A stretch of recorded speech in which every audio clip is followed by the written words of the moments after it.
International tiger day. Okay, మనం ఏ రోజున celebrate చేసుకుంటాము? జూలై 29 రోజున.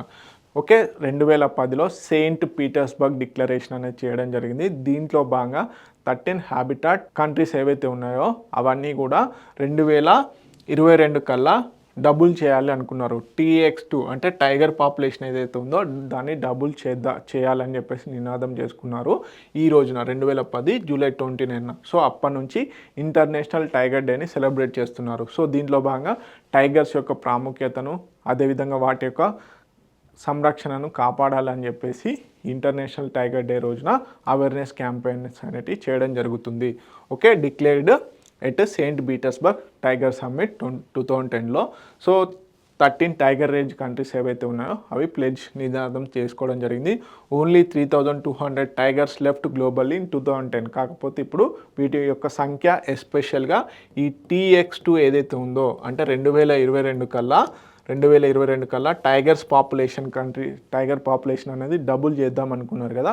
దాంట్లో ఫస్ట్ అచీవ్ అయిన కంట్రీ ఏది అంటే మన భారతదేశం, ఇండియా. ఓకే, మనకి మొత్తం టైగర్ రిజర్వ్ 1973లో ప్రాజెక్ట్ టైగర్ ద్వారా కూడా మనకి నేషనల్ టైగర్ రిజర్వ్స్ని కూడా అనౌన్స్ చేయడం జరుగుతుంది.